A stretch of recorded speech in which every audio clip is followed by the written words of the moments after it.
नमस्कार दोस्तों।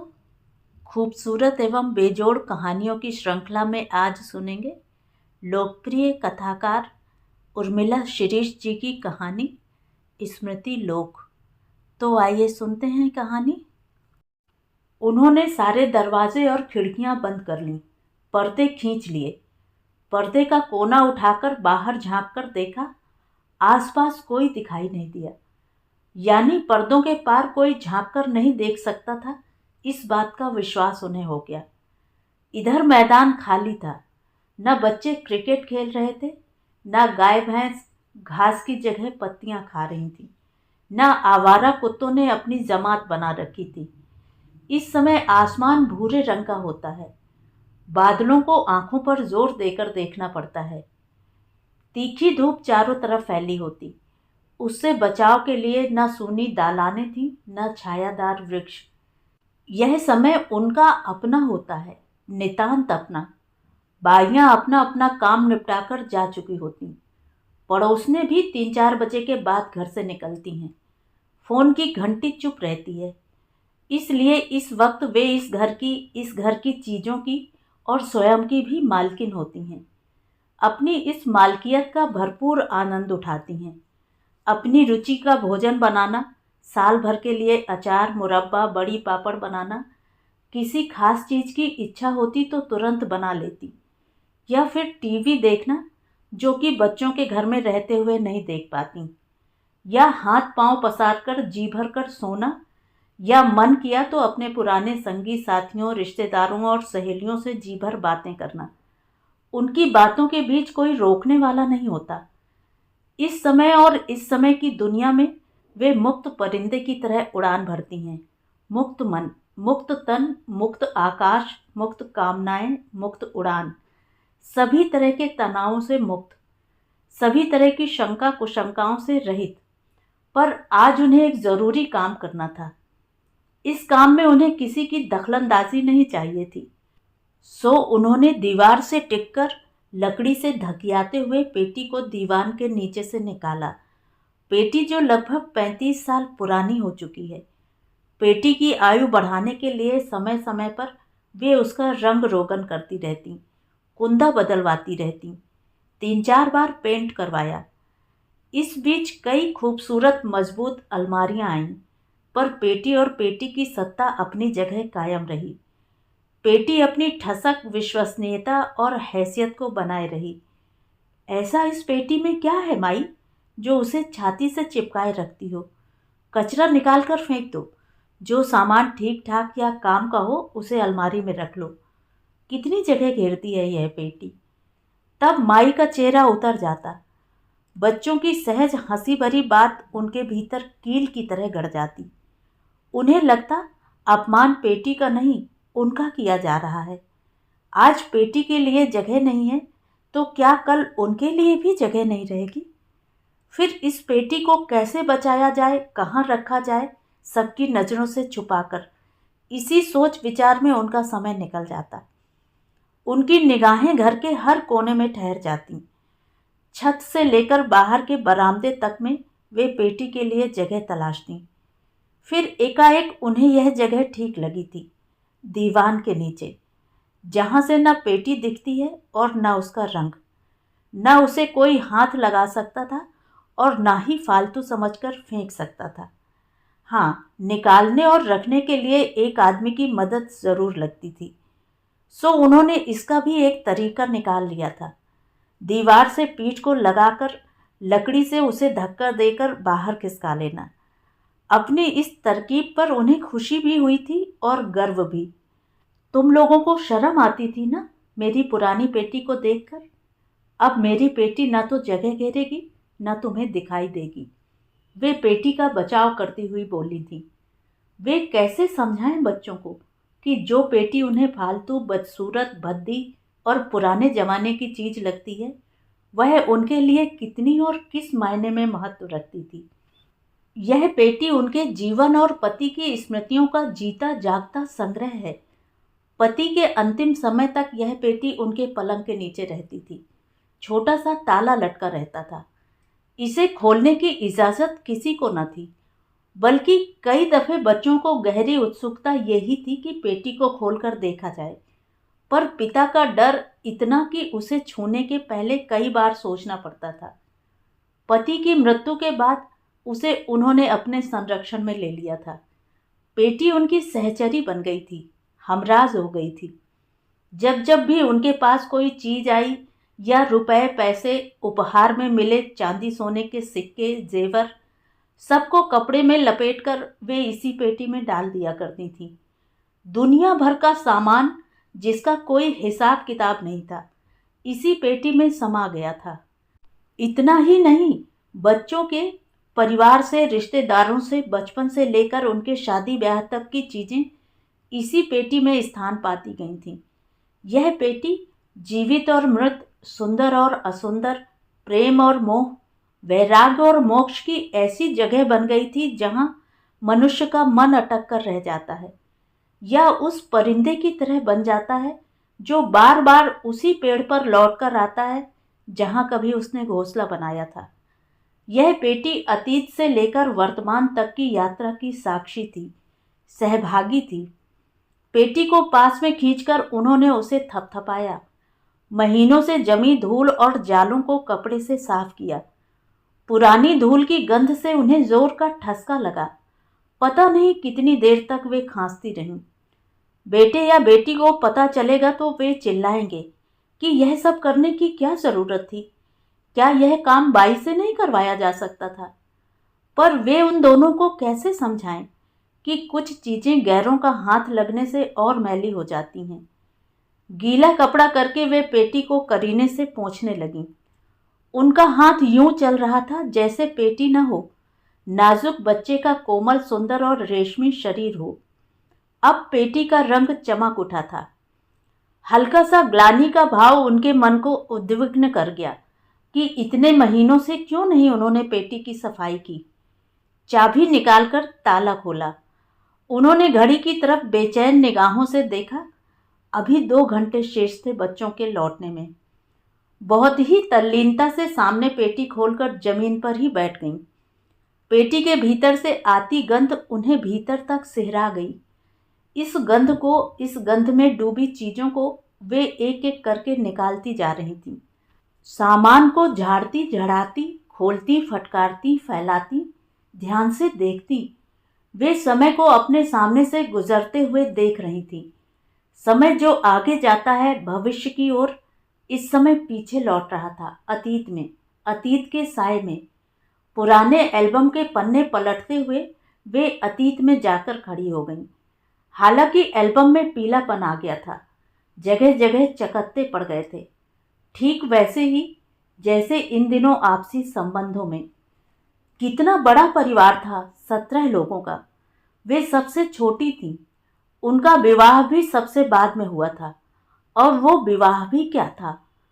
वे अपनी माँ के साथ रहती थीं। माँ दाई थी। वहीं पर थे बाबूलाल कंपाउंडर। उनकी पत्नी गुजर गई थी। जाति अलग, कुल गोत्र अलग, परिवार पक्के संस्कारों और रूढ़ियों वाला। लेकिन बाबूलाल स्वभाव से विद्रोही थे। जाति पाति, ऊंच नीच, धर्म कर्म को मानते नहीं थे। आर्य समाज जाकर शादी कर ली। हालांकि दोनों में उम्र का खासा फासला था। वे युवा, बाबूलाल की उम्र ढलान पर माँ की मजबूरी ऐसी कि जवान लड़की को कैसे संभालें, कैसे जिम्मेदारी उठाएं। रिश्तेदारों ने पुरजोर विरोध किया। परिवार क्या, जाति से ही बहिष्कृत कर दिया। बाबूलाल ने अपना तबादला आदिवासी इलाके में करवा लिया और उनके साथ एक नए जीवन की शुरुआत की। परिवार का एक एक सदस्य कैसे दूर होता गया था। उनके जाते ही रिश्ते भी खत्म हो गए थे। भागती दौड़ती दुनिया में भाई बहनों के बच्चों को भी कोई सरोकार न रह गया था। टप टप आंसू टपक रहे थे। कितनी देर तक वे यूं ही फोटोग्राफों को देखते हुए आंसू बहाती रहीं। फिर उन्हें लगा यह रोने बिसूरने का समय नहीं है। वे पहले आए थे, इसलिए पहले चले भी गए। जाने वालों की यात्रा कौन टाल सकता है। जीवन यात्रा तो यूं ही चलती आई है। जाने वालों के साथ तमाम अच्छी बुरी चीजें और यादें भी चली जाती हैं। दुखी बातों को पकड़कर बैठे रहने से जीवन का सौंदर्य भी नष्ट हो जाता है। स्मृतियां प्रायः आंसू ही देती हैं। एक बार 4-5 साल पहले पेटी खोली थी, तब सारा सामान यूं ही बांट दिया था। जिसको जो कीमती सामान पसंद आया था, उसने किसी न किसी बहाने हथिया लिया था। माई, वो छोटी छोटी चांदी की प्लेटें मोनू को बहुत पसंद हैं। तुम क्या करोगी रखकर? उन्होंने प्लेटें खुशी खुशी दे दी थी। छोटी बेटी को बाघ प्रिंट की चादरें पसंद आ गई थी। ए माई, तेरी पेटी में पड़ी पड़ी ये चादरें दीमक खा जाएंगी। इतनी सुंदर चादरें बिछेंगी तो देखने वाले का मन भी खुश हो जाएगा। दोनों चादरें उन्होंने बेटी को थमा दी थी। जितना सामान था उसका बंटवारा बच्चों के बीच तो हो गया था। उनके हाथ में रह गई थी कुछ चांदी की चीजों के साथ वह पश्मीना की शॉल, जिसे उन्होंने पहली बार खरीदा था। उन्होंने वह शॉल छुपाकर रख ली थी। उन्हें लगा था कुछ सुंदर चीजें बचाकर सहेज कर रखनी चाहिए। अभी तक सब सामान्य चल रहा था। उनके और पेटी के बीच जो कुछ था वह किसी को मालूम नहीं था। एक अज्ञात सा साया खड़ा था बीच में। वे अपने खर्चों के लिए बच्चों से पैसे मांग लेती थी, क्योंकि उनके पास अपना कोई बैंक बैलेंस नहीं था। सोना रुपया भी नहीं रहा। सब कुछ पति संभालते थे। अपनी छोटी सी दुनिया में वे मस्त रहती थीं। साधारण सा जीवन जीती आ रही थीं। खाना पीना, सीरियल देखना, हल्के फुल्के उपन्यास पढ़ना, योग जाना, किटी पार्टी करना, गमलों में फूल लगाना, छोटे से बगीचे को संवारना, पूजा पाठ और कोई एक महाकाव्य उठाकर उसका पाठ करना। बेटी के साथ रहती थी। उनको लगता था कि तलाक के बाद बेटी और उसके बच्चों को उनकी ज़रूरत है। प्राणपण से उन्होंने अपना जीवन बेटी के लिए लगा दिया था। पर पिछले कुछ महीनों से उनका सुख चैन जाता रहा था। उन्हें हर रोज एक नई बात सुननी पड़ती, एक नई समस्या का सामना करना पड़ता। यकायक ही जैसे चारों ओर समस्याओं और मुसीबतों ने अपना जाल फैला दिया था। और मजे की बात यह भी कि जो बच्चे कभी उनसे अपनी कमाई और खर्चों के बारे में बात नहीं करते थे, वही अब अपनी और अपने बच्चों की परेशानियां सुनाने बैठ जाते। कारण था उनके पास पैसों का आना। पुश्तैनी मकान बिके थे, वो मकान जो पति ने उनके नाम कर दिए थे। मकानों का जो भी पैसा उन्हें मिला था, उनका हिस्सा उन्होंने सबको दे दिया था। अपने हिस्से में आए पैसों की उन्होंने एफडी करवा ली थी और थोड़ा बहुत पैसा बैंक में जमा करवा दिया था। यही पैसा केंद्र में था। तनाव का कारण था रोज रोज होने वाली बातें। हालांकि इस पैसे ने उनकी हैसियत बढ़ा दी थी। मेरा सारा पैसा शेयर बाजार में डूब गया है। अब मैं क्या करूं? कहाँ जाऊं? मेरे बच्चों का क्या होगा? छोटा बेटा फोन पर रोता हुआ उन्हें अपनी विफल कहानी सुना रहा था। सोच रहा हूं बाहर जाकर कुछ काम करूं, वरना बच्चों का स्कूल जाना बंद करना पड़ेगा। क्या काम करोगे बाहर जाकर? कोई भी बिजनेस। इतने सालों में सबके कहने सुनने पर भी बिजनेस नहीं किया तो अब क्या करोगे? जब मालूम था कि शेयर बाजार में पैसा डूब जाता है तो लगाया क्यों था? क्या तुम्हारी ऐसी स्थिति थी? माई, मेरा राधा का भी पैसा डूब गया। उसने 50,000 रुपए जीपीएफ से निकाल कर दिए थे। सोचा था उबर जाऊंगा, पर मन करता है। ऐसे हिम्मत हारते हैं क्या? वह चुप रहा। बेटे की चुप्पी ने उन्हें भीतर तक हिला दिया। बच्चों और बहू से बात की तो पता चला कि रोजमर्रा की चीजों की कटौती की जा रही है। सारी जमा पूंजी खत्म हो चुकी थी।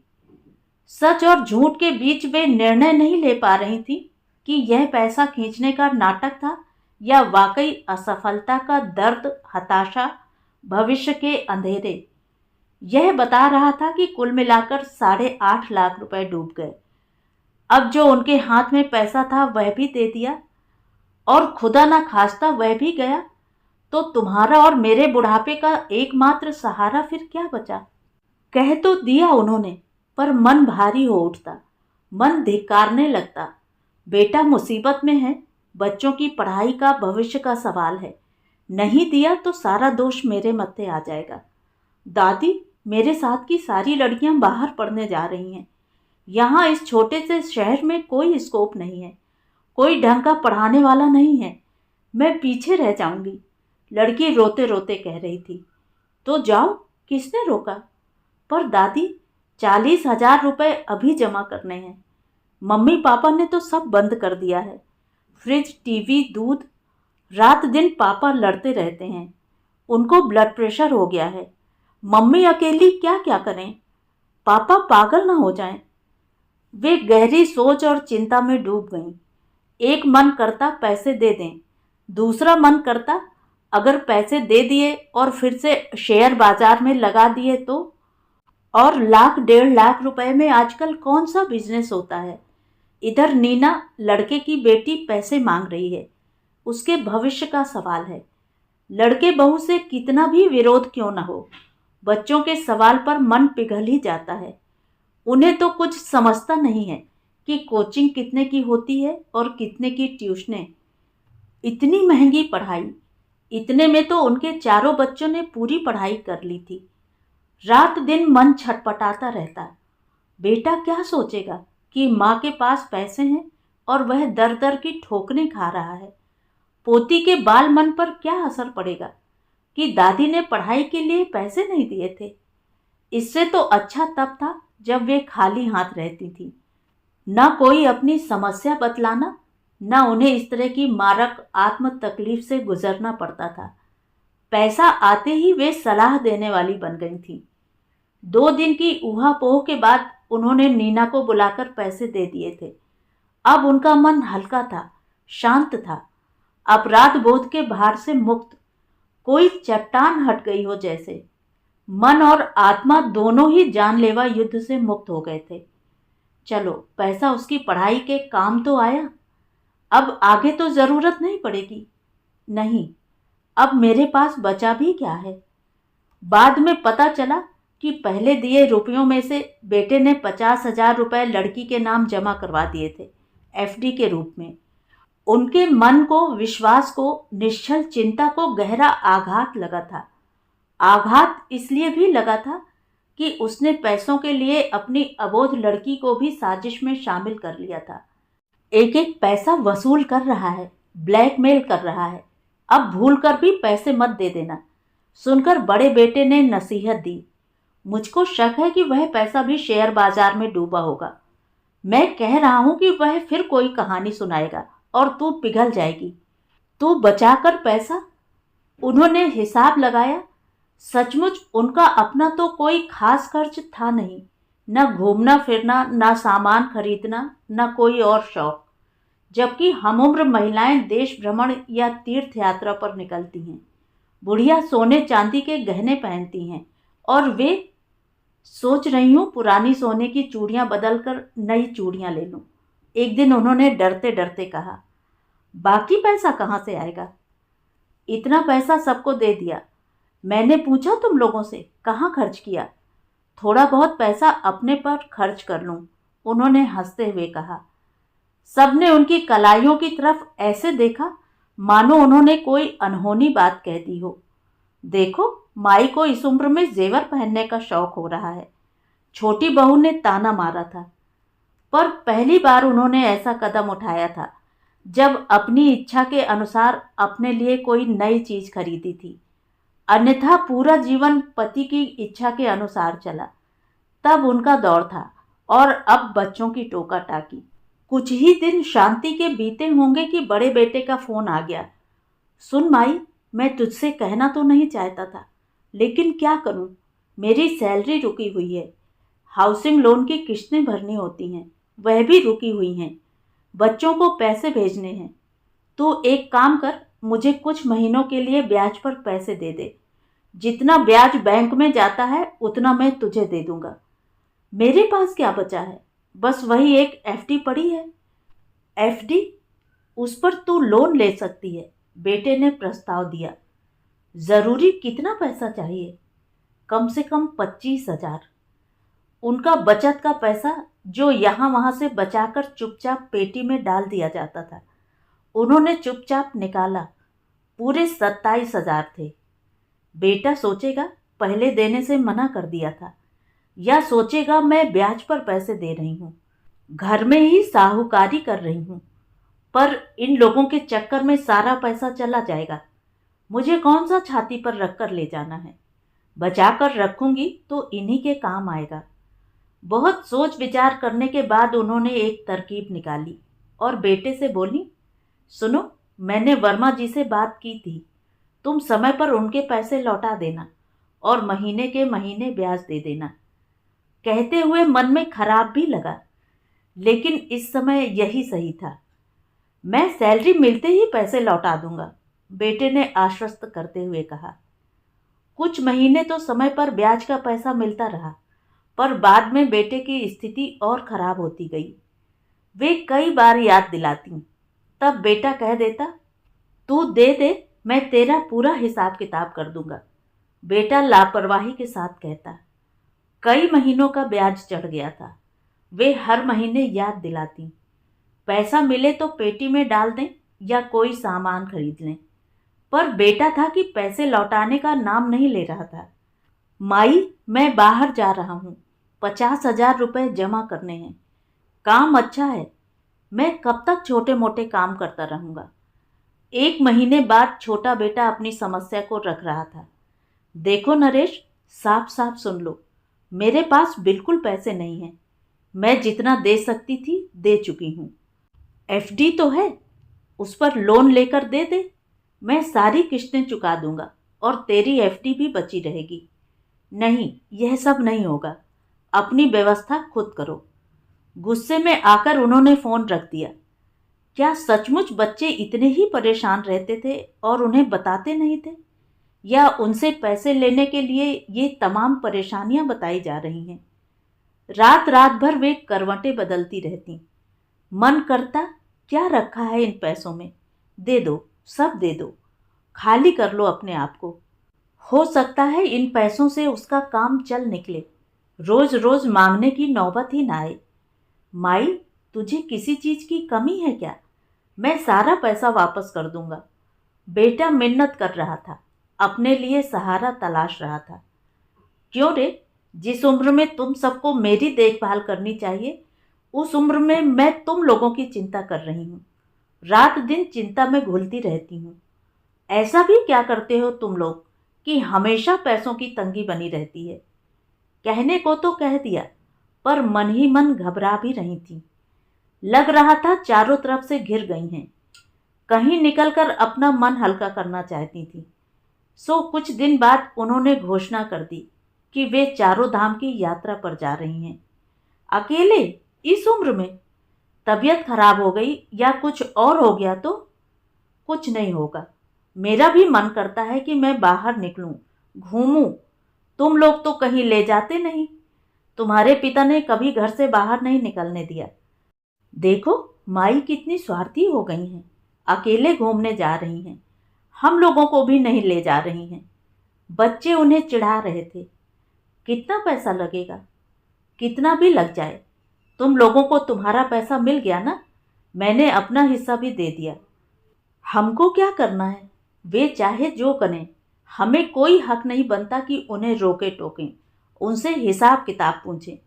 पूरा जीवन उसने हिसाब दिया है, कभी काम का, कभी अपने अच्छे होने का, अपने समर्पण का, कभी अपने ममत्व का, कभी अपने त्याग का। हम हमेशा जन्म से उससे हिसाब मांगते आ रहे हैं कि कितना किया, कितना दिया, और हमने दिया कभी हिसाब, या उसने मांगा हिसाब? बड़ा बेटा उनके पक्ष में बोल रहा था। उन्होंने पैसे दिए, यही क्या कम है? कुछ दिन सब शांत रहे। किसी ने किसी से कोई सवाल जवाब नहीं किया। अपने अपने कामों में व्यस्त, अपनी अपनी दुनिया में मस्त। पर सारी बातें उनके दिल दिमाग में घूम रही थीं, उन्हें बेचैन किए हुए थीं। उन्हें लगने लगा था कि यह जमाना इतने सीधेपन का नहीं है। रिश्तों, यहाँ तक कि खून के रिश्तों में भी दृश्य अदृश्य दरारें होती हैं।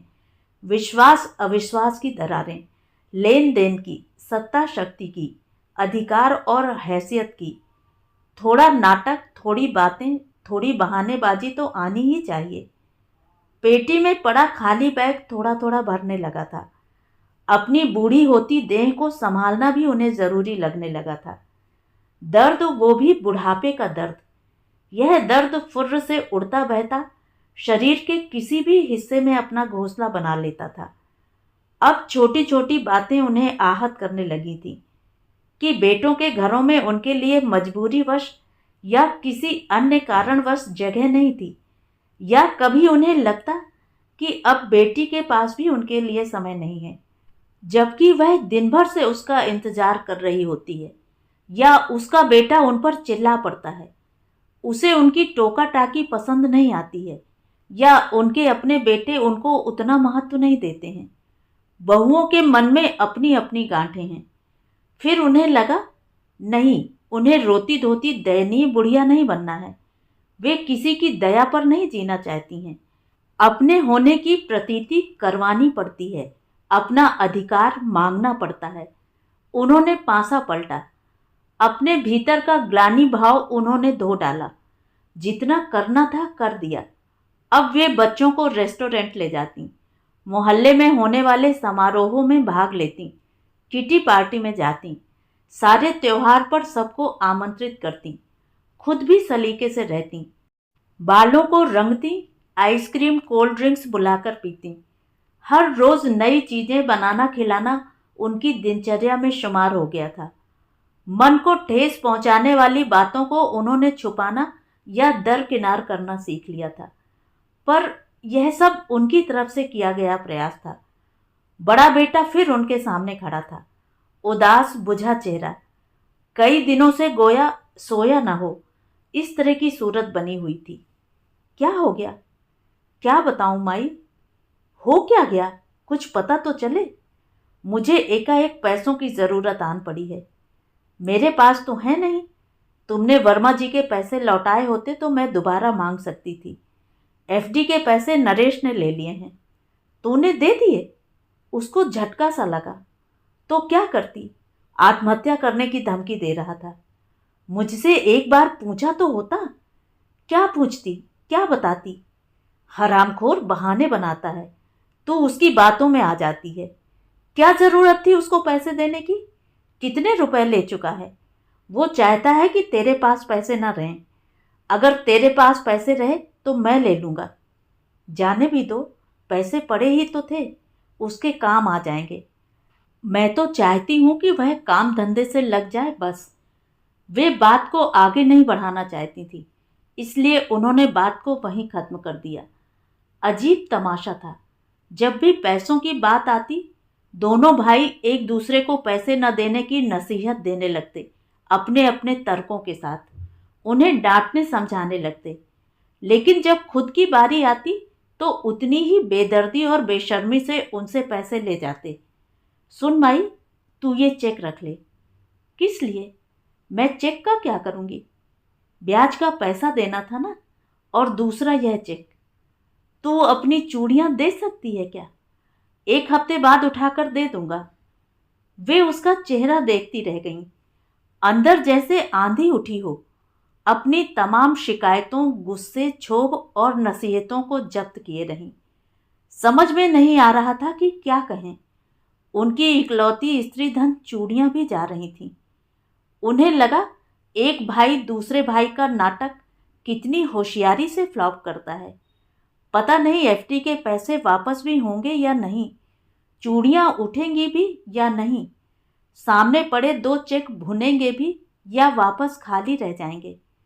जो सामने था वह सब लिया दिया जा चुका था।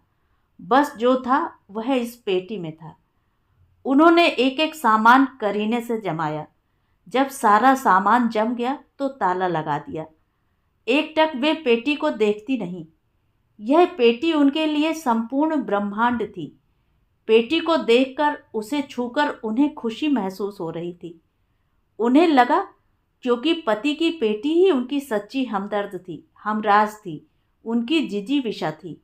जब भी उन्हें विरक्ति होने लगती, असुरक्षा का भाव घेरने लगता, वे उसके सामने बैठ जाती और ऐसे संवाद करती जैसे किसी अपने खास बेहद प्रिय से बात कर रही हो।